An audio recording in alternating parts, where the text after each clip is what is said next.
નમસ્કાર જોહાર તમામ અમેરિકન જાહેર જનતાને બે હાથ જોડી મસ્તક ઝુકાઈ નમન કરું છું, પ્રણામ કરું છું, અપીલ કરું છું કે આ વખતે ચૂંટણી ચાલી રહી છે. ચૂંટણીનું અંતિમ છેલ્લું ચરણ આજનો દિવસ છે અને આજના દિવસે આપણા ભારતના બંધારણની વાત કરીએ, કાયદાની વાત કરીએ ત્યારે લોકશાહી આજના દિવસે 40 વર્ષ કોંગ્રેસે રાજ કર્યું, 30 વર્ષ ભાજપે રાજ કર્યું. સત્તામાં ભાજપ હોવા છતાં આજે આપણે કઈ જગ્યા હક અધિકાર મળ્યા નથી અને કોંગ્રેસ ભાજપના મિલીભગતથી અને નેતાના મિલીભગતથી અધિકારીઓ આપણે એક એવી કચેરી નથી કે આપણા લાગ ભાગ વગર પૈસા વગર કામ થાય. સાથીઓ, તમામ જાહેર જનતાને ખાસ કરીને દુઃખ સાથે જણાવવા માગું છું કે હું એક કાયદાના જાણકાર હોવાની નાતે એક આપણે સૌને જાહેર અપીલ કરું છું કે આ વખતે જે અભણ નેતા છે, વર્ષોથી આપણા કાયદાની અંદર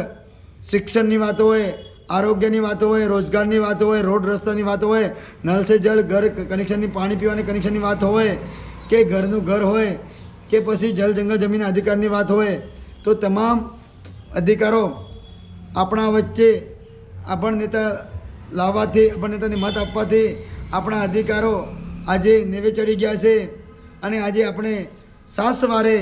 એક એવી કચેરી ન હોય, પંચાયતમાં જાઓ તો પેઢીનામું માગે, સોગંદનામા કરવા પડતા હોય અને આપણે પાણી વેરો ભરીએ, સફાઈ વેરો ભરીએ, અન્ય વેરો ભરીએ તો આપણા બધા તમામ વેરા અને સરકારની અંદર આપણે માચીસથી લઈને મીઠું, મરચું, હળદર,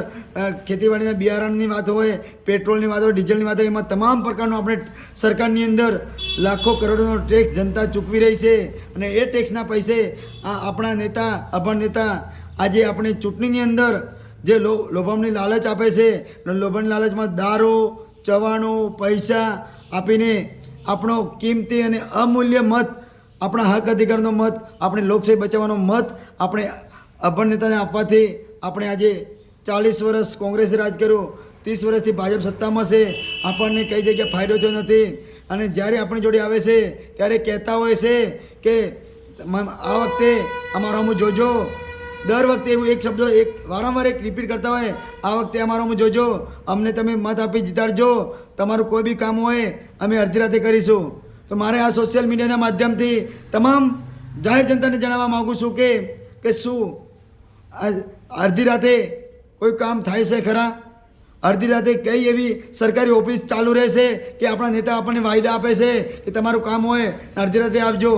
અડધી રાતે કોઈ ઓફિસ ચાલુ રહેતી નથી. એટલા માટે આ શબ્દો વાપરે છે કે કોઈ પણ જાહેર જનતા અડધી રાતે અમારા ઘરે ના આવે ને અમને હેરાન ન કરે, કેમ કે અડધી રાતે ઓફિસ ચાલુ થવાની નથી ને આપણે નેતા જોડે જવાના નથી ને આ લોકો છેતરીને વોટ લઈ લેશે અને આપણે આપણા અધિકારનું હનન કરશે. તો મારા તમામ સાથીઓને, તમામ જાહેર જનતાને, તમામ ભાઈઓ બહેનોને નમ્ર વિનંતી છે અને ખાસ કરીને ભણેલા ગણેલા મારા સાથી મિત્રોને વિનંતી છે કે રાજુભાઈ કોઈક વિસ્તારમાં આવી શક્યો હોય, નથી આવી શક્યો હોય, બે હાથ જોડી માફી ચાહું છું. એક રાજુભાઈ એક લોકશાહીની હકની લડાઈ લડે છે, એમાં સૌ સાથે મળી આ હકની લડાઈમાં આજનો દિવસ આપણે સૌ સાથે મળીને જે જગ્યા પર આપણે ગરીબ લોકો, અભણ લોકો, અજ્ઞાન છે, જેને કાયદાની ખબર નથી, જે લોભ લાલચમાં આવી જતા હોય એવા લોકોને કહો કે આ વખતે આપણે હકની લડાઈમાં આપણે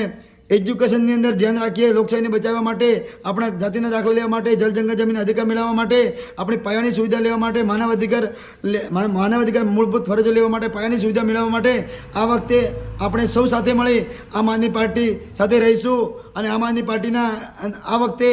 ભણેલા ગણેલા જાગૃત યુવા યોદ્ધા, કાર્યના જાણકાર, આપણું કામ કરી શકે એવા અને બંધારણનું રક્ષણ કરી શકે એવા, દેશનું રક્ષણ કરી શકે એવા યોદ્ધાઓ આપણા વિસ્તારમાં આપણી સાથે, આપણા પરિવારના સભ્યો છે, એમની સાથે રહેજો અને એમને આપણું કિંમતી અમૂલ્ય મત આપી જંગી બહુમતથી વિજય બનાવશો તો આપણા 5 વર્ષની અંદર આપણને જે 80 વર્ષની અંદર જે કાયદાની ઓટી કુટીમાં કરોલ જાળમાં ફસાયેલા છે એ કરોલ જાળમાંથી આપણે તમામને બહાર કાઢીશું અને આપણે હકની વાતો કરીશું, આપણે કાયદાની વાતો કરીશું. આપણે જે જગ્યા પર શોષણ થયું છે, સરકારી કચેરીમાં આપણે કામ નહીં થતા, આપણે સૌ સાથે મળીને કામ આગળ ધપાવીશું. તો મારે આપ સૌને ફરીથી નમ્ર વિનંતી છે કે જે જગ્યાએ રાજુભાઈ આપણા વિસ્તારમાં આવી શક્યો નથી કે બાકી રહી ગયું છે, ત્યાં આપણા તમામ સાથી મિત્રો ભણેલા ગણેલા મારા વતી જવાબદારી લઈ આપણા પરિવારની, ઘરની, ખેતીવાડીની, પશુપાલનની, ભાઈ બહેનોની, સમાજની, ગરીબોની, મજૂરોની, ખેડૂતોની ભાગીદારી કામ કરતા એવા તમામ લોકોની ચિંતા કરી ને આ વખતે આમ આદમી પાર્ટીને ઝાડુમાં મત અપાવી વિજય બનાવશો તો આપણે આ સૌનું કલ્યાણ થશે. આપણે સૌ સાથે મળીને આગળ વધીશું. આપણે લોકશાહી રહેશે, બંધારણ રહેશે, કાયદો રહેશે તો આપણો હક અધિકાર રહેશે અને આપણે બધા સાથે મળીને કામ કરી શકીશું. મારી વાત જેને સમજાય એને વંદન, નહીં સમજાય એને વંદન. જો રાજુભાઈ આ વખતે ચૂંટણી સમાજમાં નહીં લડતા, રાજુભાઈ એક કાયદાની વાત લઈને આવ્યા છે, આપણે હકની વાત લઈને આવ્યા છે. જો કાયદાની હકની વાત લેવાની હોય તો આ વખતે આપણે સૌ સાથે મળીને આમ આદમી પાર્ટીની અંદર ઝાડુના બટન દબાવી જંગી બહુમતી તમામ ઉમેદવારો જીતાડવા આપ સૌને જાહેર અપીલ કરું છું. જય હિન્દ, જય ભારત, જય જવાન, જય કિસાન, જય ગરવી ગુજરાત. ઇન્કલાબ જિંદાબાદ, લડેંગે જીતેંગે. નમસ્કાર.